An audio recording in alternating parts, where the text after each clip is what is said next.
Louvado seja o nome do Senhor por essa promessa tão verdadeira.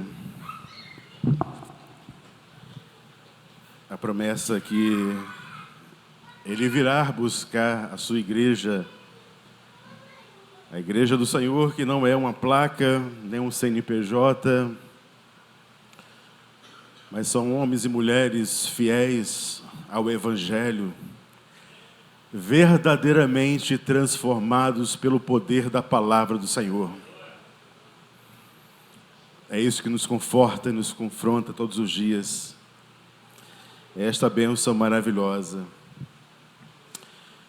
Bem, o tema que nós vamos trazer nesta tarde é o advogado dos pecadores. Vamos abrir a palavra do Senhor, primeira carta de João, capítulo 2, verso 1 e 2. Epístola, apóstolo João, primeira carta de João, capítulo 2, verso 1 e 2. Eu estou usando a NVI, amém? Diz assim a palavra do Senhor. Meus filhinhos, escrevo-lhe essas coisas para que vocês não pequem. Se, porém, alguém pecar, temos um intercessor junto ao Pai, Jesus Cristo, o justo. Ele é a propiciação dos nossos pecados, e não somente pelos nossos, mas também pelos pecados de todo o mundo. Amém? Podemos estar sentados neste momento? Bem, meus amados, um tema interessante, um tema importante. Qual era a realidade que o apóstolo João estava vivendo neste momento? A situação daquele momento não era nada fácil. Interessante, meus amados, que ao lermos esse texto, nós começamos a entender que a vida cristã ela é marcada por tensões paradoxais. Somos chamados à santidade e vivemos num mundo onde lutamos contra o pecado todos os dias. Isso é uma realidade que não se pode negar. Nós vivemos num mundo onde está completamente entregue ao pecado. E o texto que nós lemos vai falar um pouco sobre isso, ou melhor, vai falar sobre essa questão tão importante, principalmente no momento que João estava vivendo com aquela igreja, com aqueles irmãos naquele tempo, e também nos nossos dias. O apóstolo João, todos conhecem, né? É o mesmo escritor do Evangelho de João.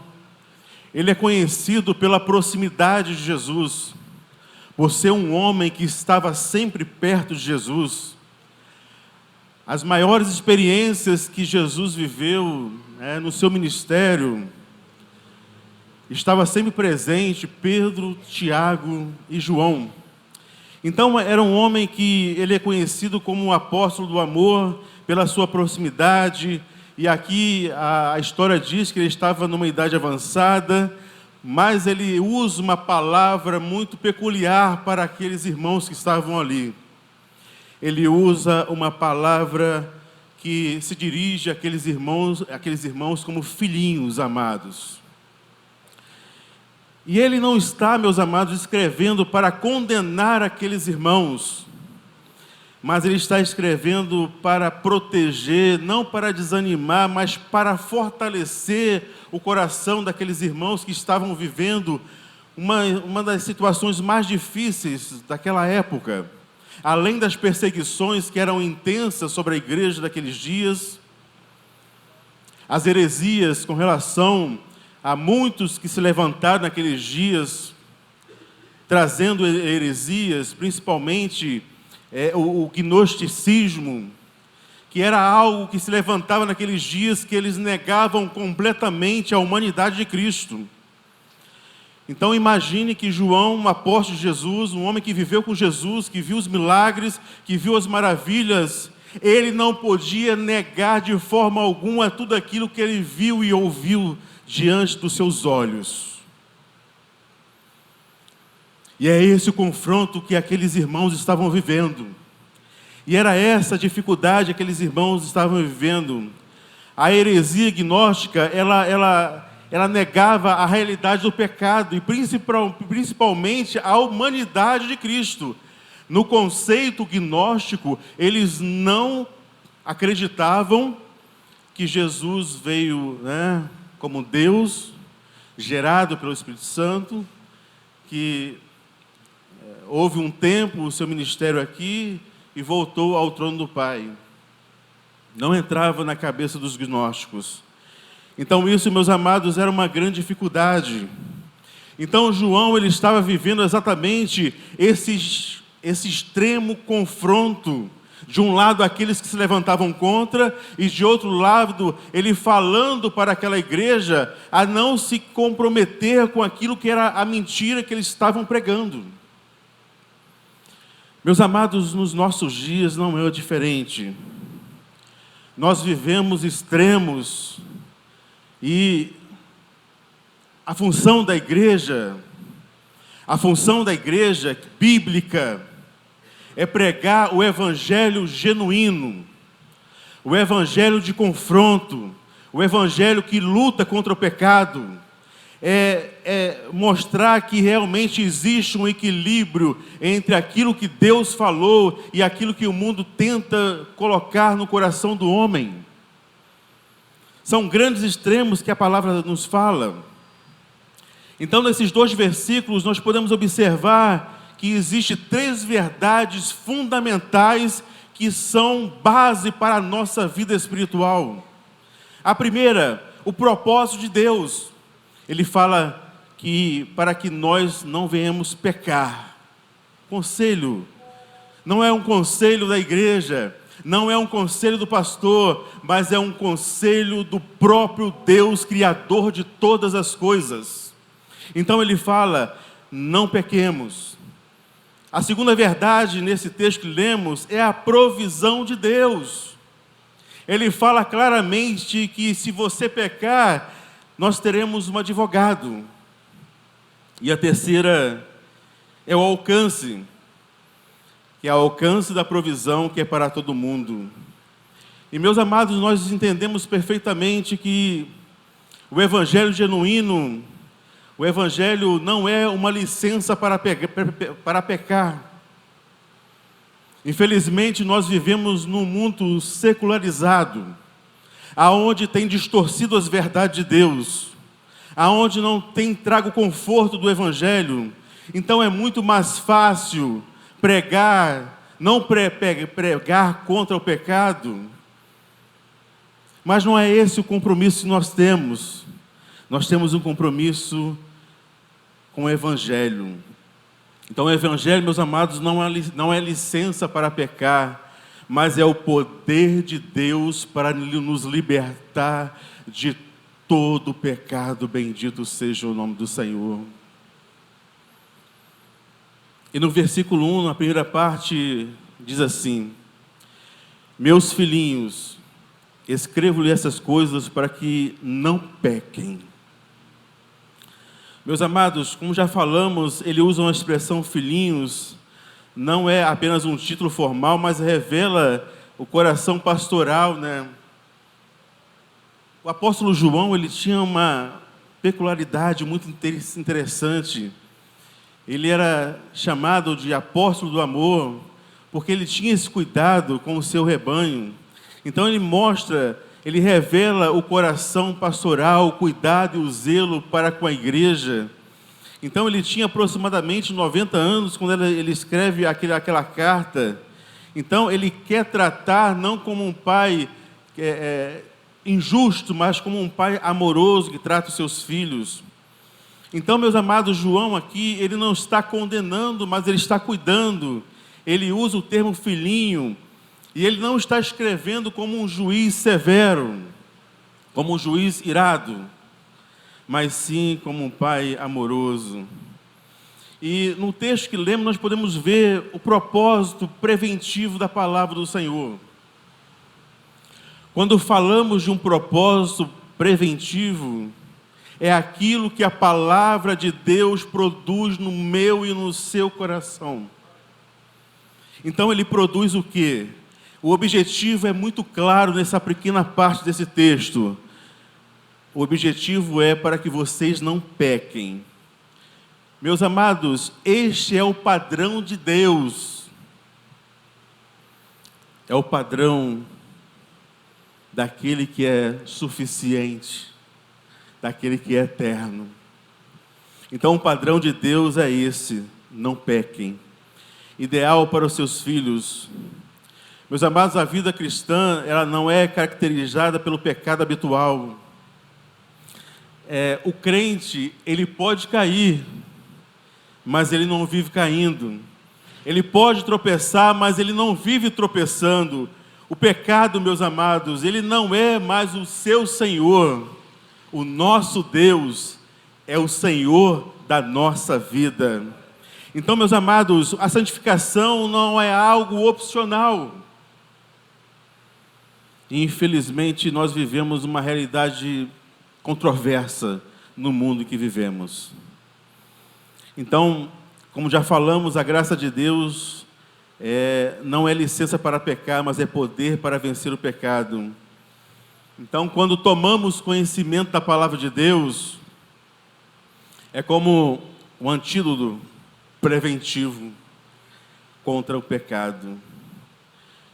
E na realidade que vivemos hoje, meus amados, nós vivemos um perigo muito eminente nos nossos dias, principalmente no meio evangélico. Nós vivemos um perigo grande que se chama hipergraça. Os irmãos já ouviram sobre isso? Hipergraça.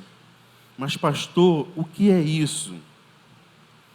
Hiper é grande, né? Então, hipergraça, meus amados, é aquilo que massageia o pecado, que não se confronta mais o pecado, que não se fala mais em pecado.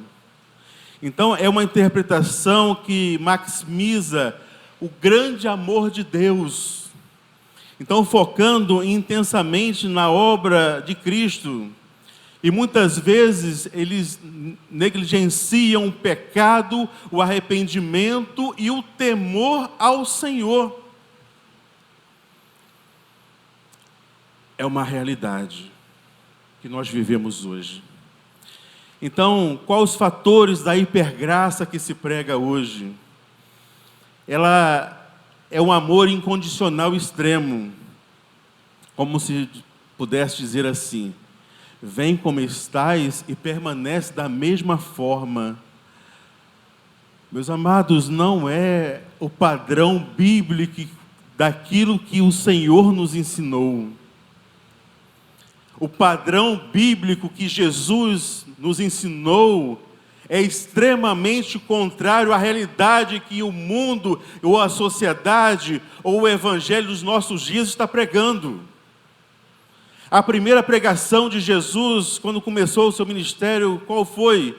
Arrependei-vos, porque é chegado o reino de Deus.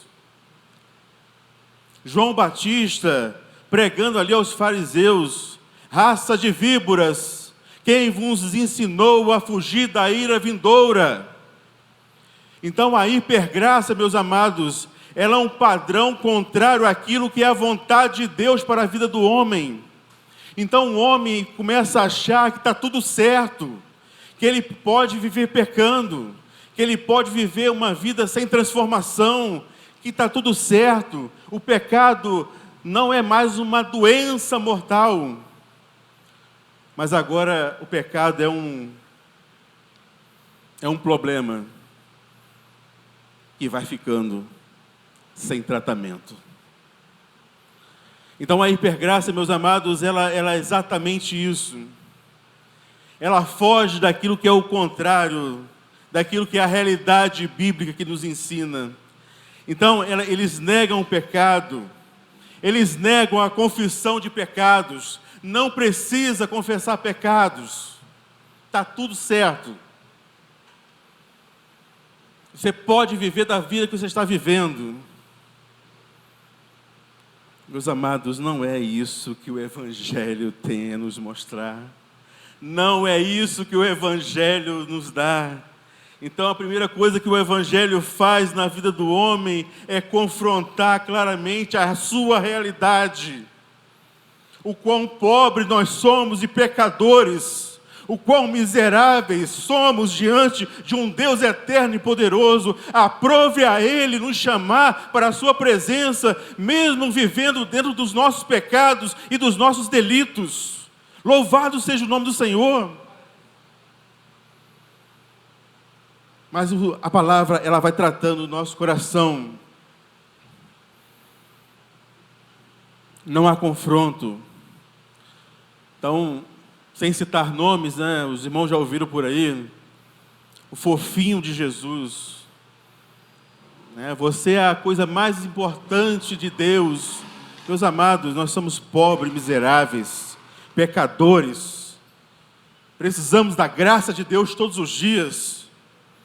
Então, quando o homem é confrontado com o pecado, ele vê a sua realidade e precisa mudar os seus conceitos. E não é isso que se prega aí fora. A hipergraça está destruindo o Evangelho. Mas o nosso compromisso, meus amados, é com a palavra genuína e verdadeira. Não é distorcer aquilo que é bíblico. É viver intensamente aquilo que o Espírito Santo tem nos dado através da sua palavra. Não são de conceitos humanos, não é de emoção, não é de momento. E muitas vezes, né, isso dói aos nossos ouvidos, né? Tem pessoas que não gostam de ouvir sobre pecado, mas é necessário um confronto todos os dias. Por isso que o apóstolo João fala: escrevo essas coisas para que vocês não pequem.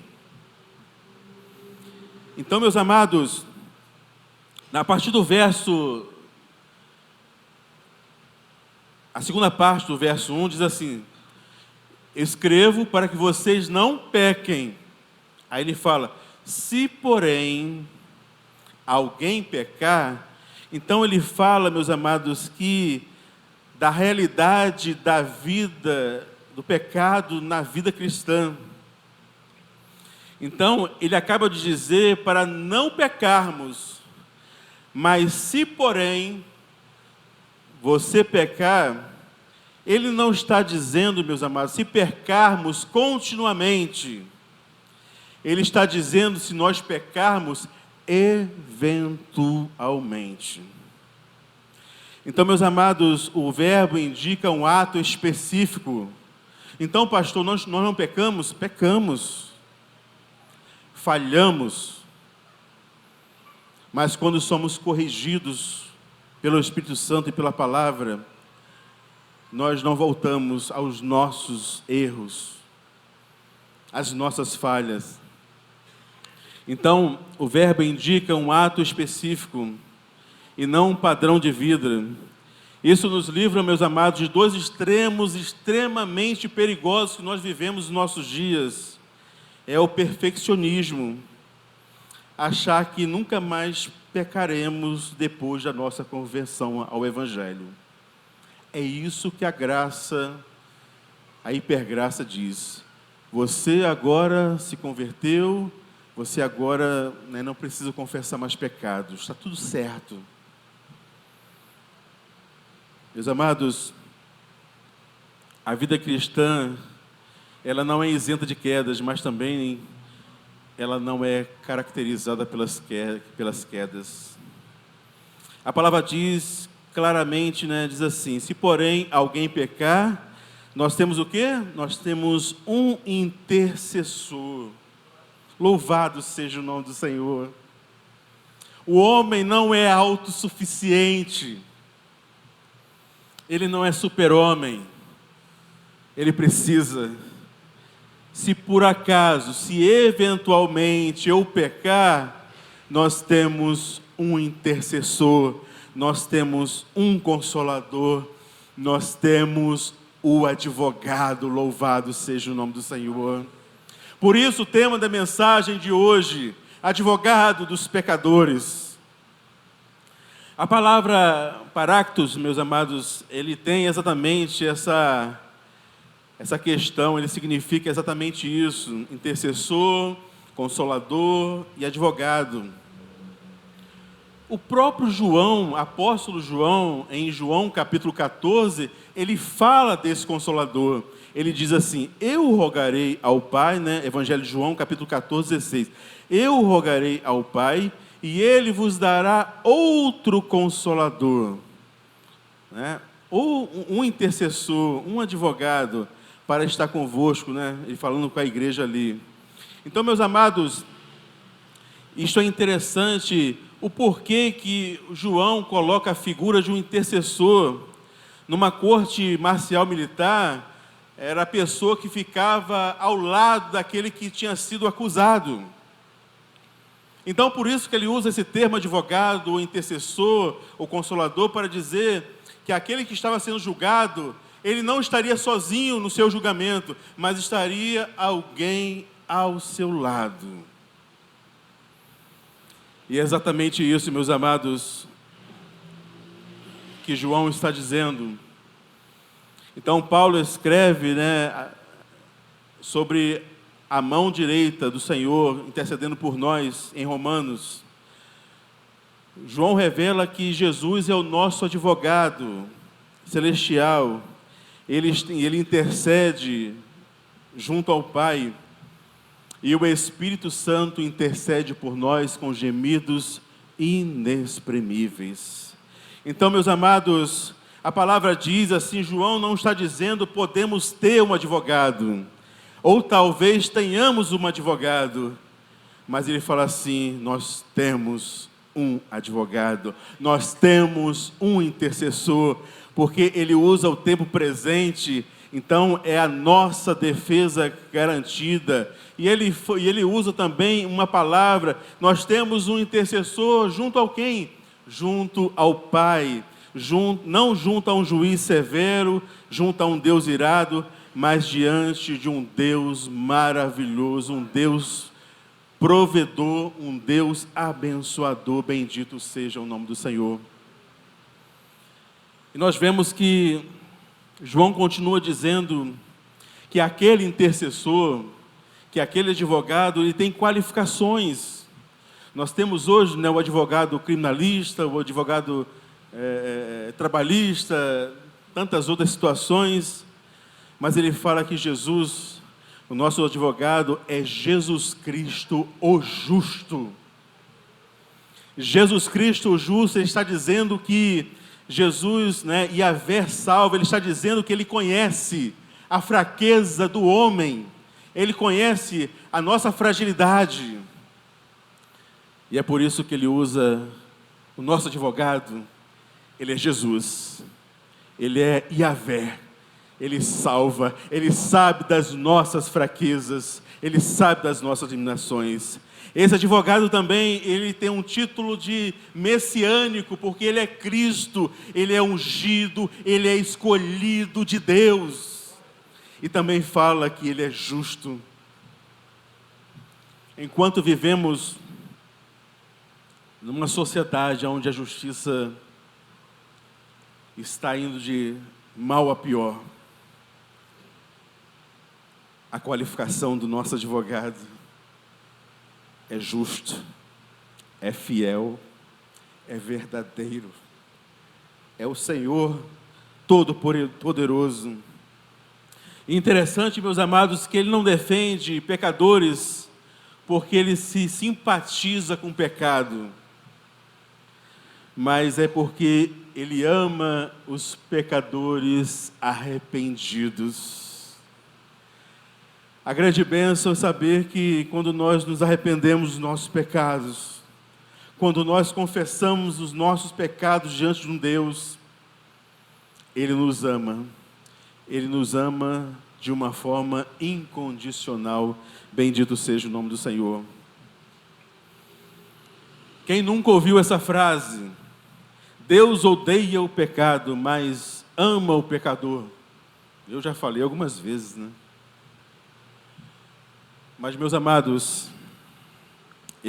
essa palavra não é bíblica, não está escrita literalmente na Bíblia, mas tem princípios bíblicos, né, que refletem o caráter de Deus. Então, toda vez que eu for falar agora, Deus odeia o pecado e ama o pecador, eu vou lembrar que isso é apenas uma juntura de palavras, não existe um termo ou um versículo bíblico exatamente falando sobre esse, né? Muitas vezes nós falamos, mas é um princípio bíblico, que reflete o caráter de Deus. Nós encontramos em Romanos, mas Deus prova o seu amor conosco de fato, por ter Cristo morrido por nós, sendo nós ainda pecadores. Provérbios 15, 9, o caminho do ímpio é abominável ao Senhor, mas o Senhor segue a justiça e Ele ama. Isaías 59, mas as vossas iniquidades fazem a separação entre vós e o vosso Deus, e os vossos pecados encobrem o vosso rosto, para que não os ouça. Então assim, nós hoje sabemos, meus amados, que Deus, através da sua misericórdia, Ele nos aceita quando estamos com o coração arrependido na sua presença. No verso 2, na primeira parte, diz assim: então Ele é a propiciação pelos nossos pecados. Meus amados, o que é a propiciação? O termo grego, né, propiciação, significa a justiça divina que é aplacada da ira de Deus contra o pecado. Então é como Deus aceitasse, né? Ele fala que Jesus, Ele é a propiciação. Então está dizendo aqui, o termo propiciação é exatamente através da propiciação de Cristo, Deus aplacou a ira contra nós pela sua infinita misericórdia.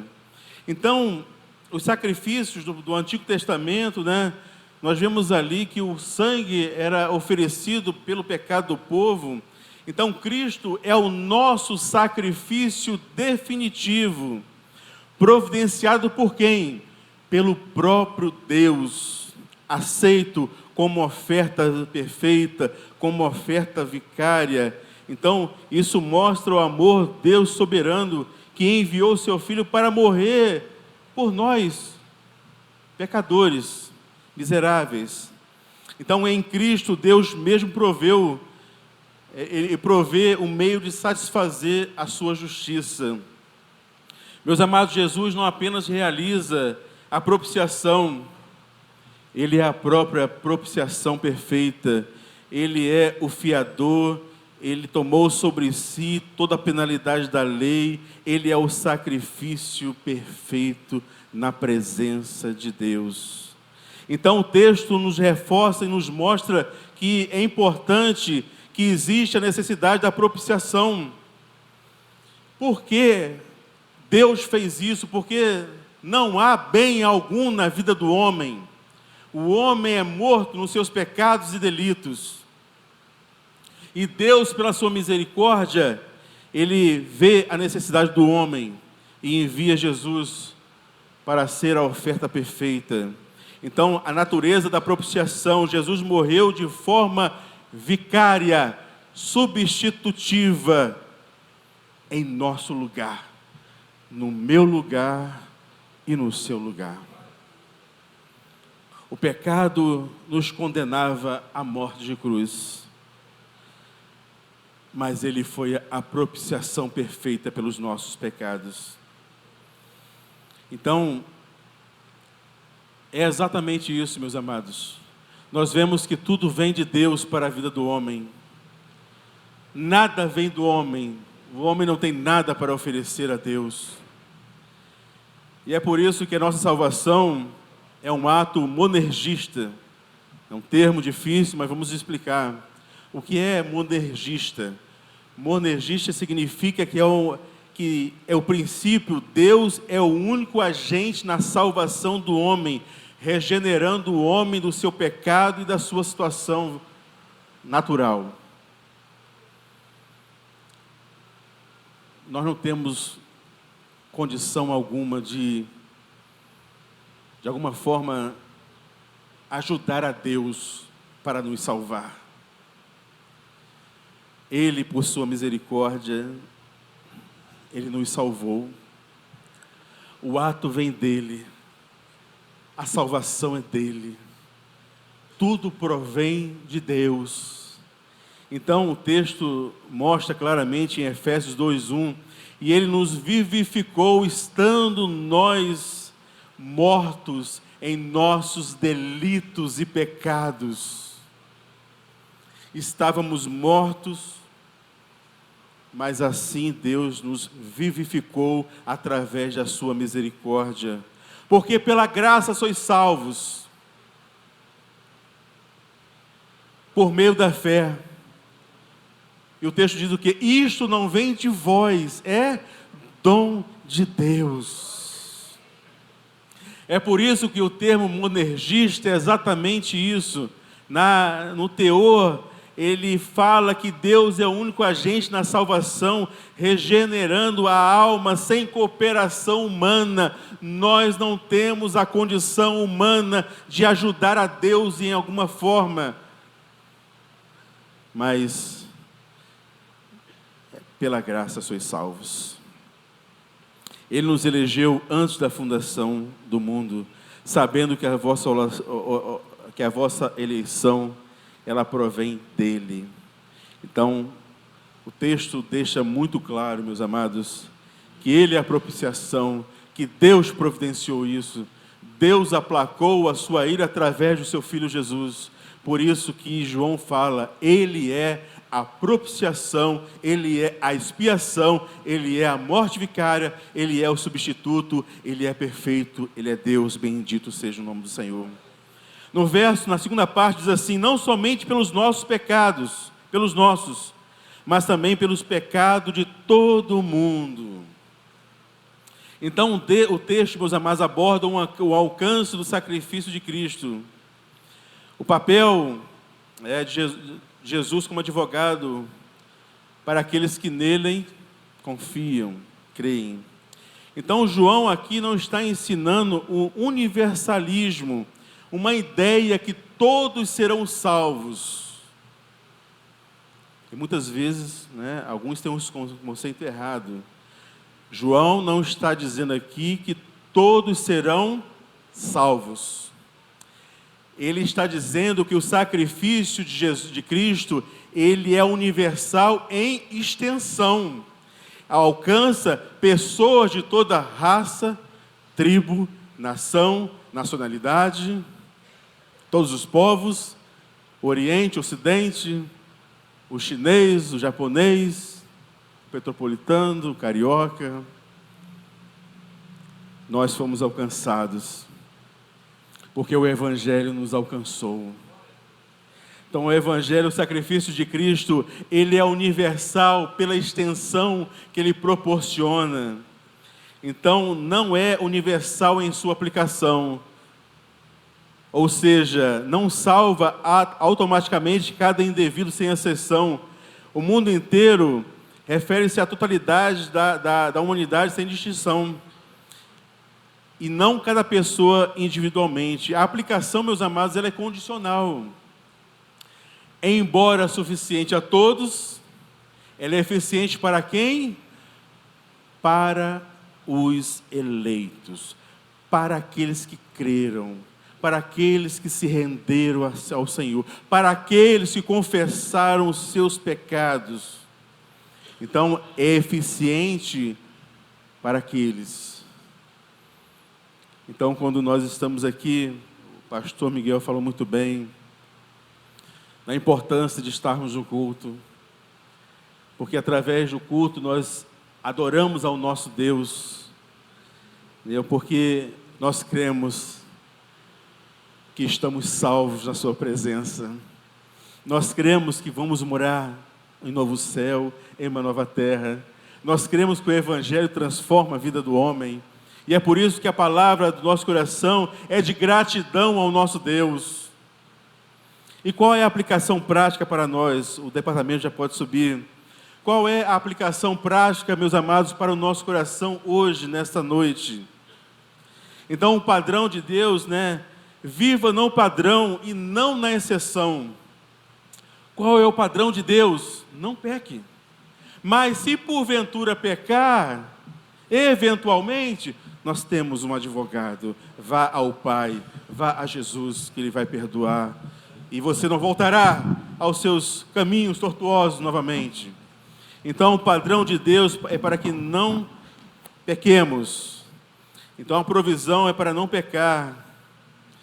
É uma exceção e não uma regra, Então, 2, recorra imediatamente ao advogado quando pecar. Não se esconda, como fez Adão, Quando pecou, a primeira vez que Adão tentou ajudar a Deus, que o diabo falou assim: não, olha, se você comer aqui, você vai ficar igualzinho a Deus.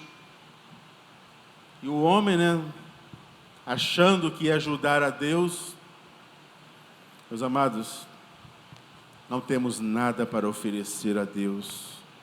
Então, se você pecar, corra para o Senhor, fuja para o Pai, para o seu advogado, porque Ele está pronto para perdoar aquele que é o arrependido genuíno e verdadeiro.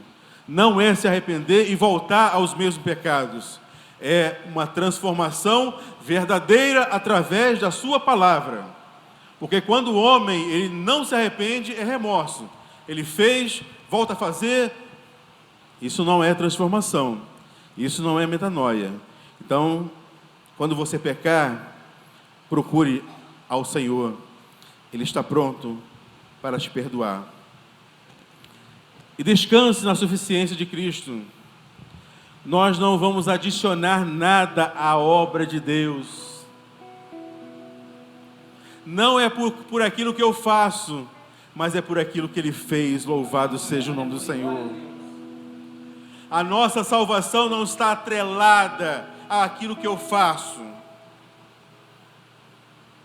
Muitas vezes pensamos, vou fazer isso aqui porque estou ajudando o reino. Claro, nós somos homens e mulheres comprometidos com o Evangelho. Mas Deus não é um Deus de troca. Mas é Deus que transforma a vida do homem. Descanse na suficiência de Cristo, porque Ele é a propiciação completa, suficiente e final. Não precisa fazer penitência alguma. Confesse a Ele. Reconheça que você é pecador. Confesse seus pecados a Ele. E Ele vai transformar o nosso ser. Então, a aplicação é: viva no padrão e não na exceção.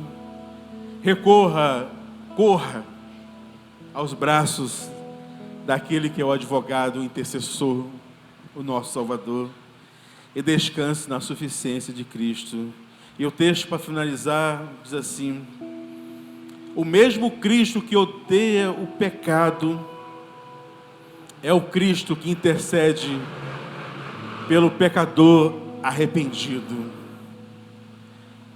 O mesmo Cristo que odeia o pecado é o mesmo que intercede por corações arrependidos.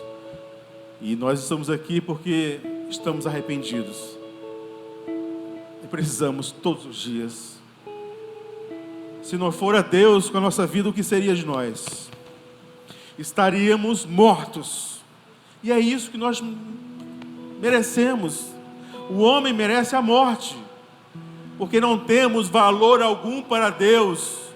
Quais os méritos que eu tenho diante de um Deus eterno? Então é essa a suficiência que nós temos. A Ele o louvor, a honra, a glória para todos sempre. Louvado seja o nome do Senhor. Vamos estar de pé, vamos louvar o Senhor.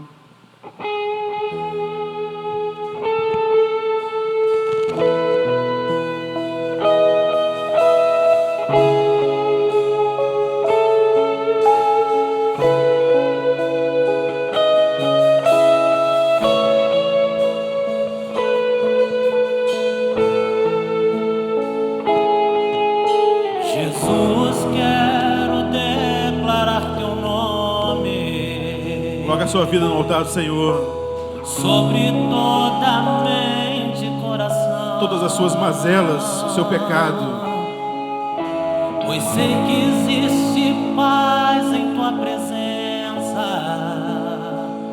Clamo, Jesus. Clame ao intercessor, ao advogado. Jesus, quero declarar teu nome,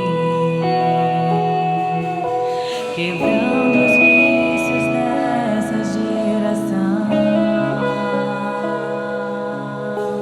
Declaro que a esperança é liberdade. Clamo, Jesus.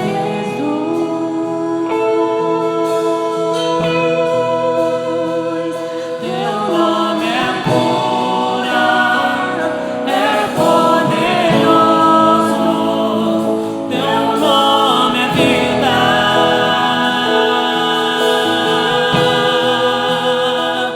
Destrói cadeias, dissipa as trevas, incendeia.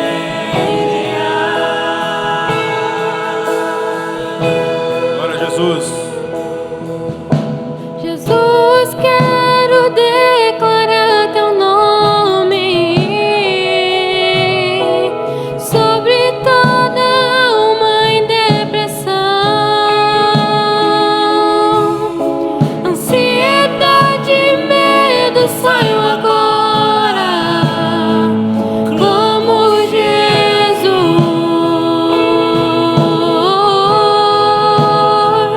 Teu nome é cura, é poderoso.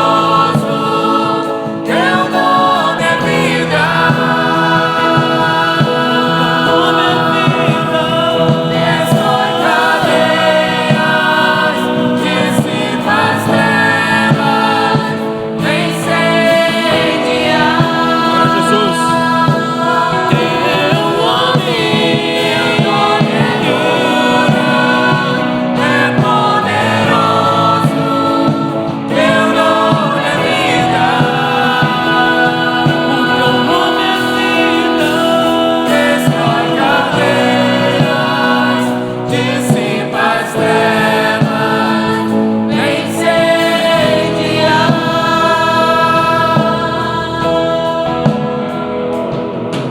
Declare pelas Glória a ruas Jesus. o nome de Jesus. Sobre a escuridão ele vai trazer a sua luz. Sobre sua família clame o santo nome Jesus.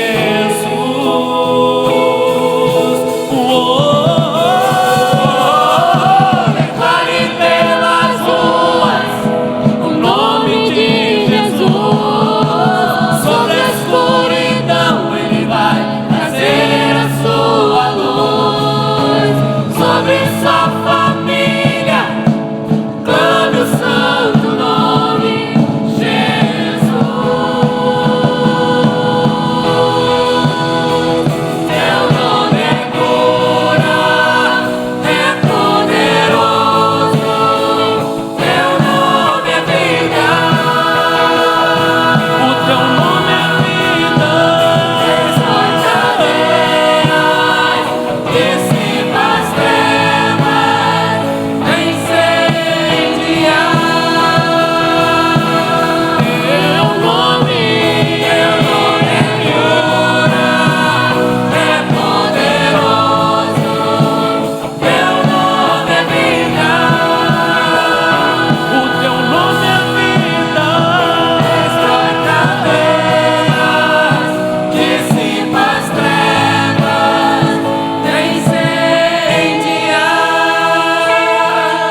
Louvado seja o nome do Senhor.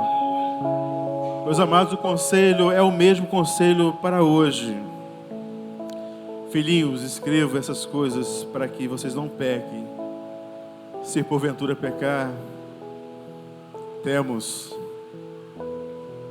um advogado,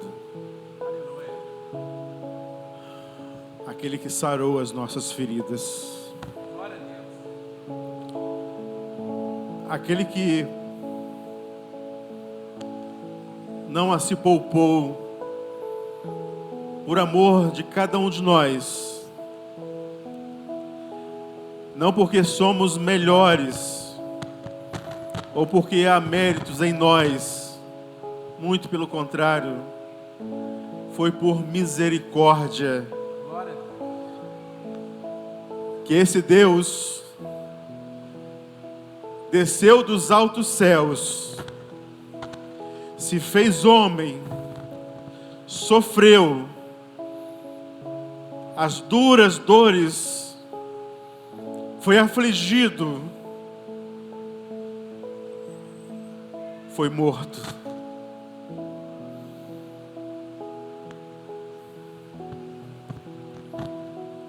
Por você.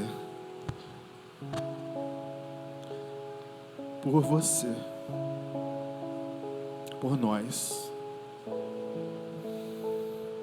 E é por isso que nós devemos, todos os dias, sermos gratos. Porque o castigo que traz a paz estava sobre ele, e pelas suas pisaduras fomos sarados. Deus sarou a morte, pecado, e agora nós temos o acesso ao nosso Deus. E é confessar mesmo, de uma forma sincera, nosso coração. Não é uma sinceridade externa, mas é algo que vem de dentro para fora. Então essa noite é uma noite de reconciliação, de saber que você é pecador. Se você não confessar os seus pecados, você vai morrer, porque o pecado leva o homem à morte. Não é a morte física, não. É onde há choro e ranger de dentes, dor intensa para todo sempre. E aprove a Deus Ele nos salvar. A Ele a honra e a glória e o louvor. Feche seus olhos. Vamos orar.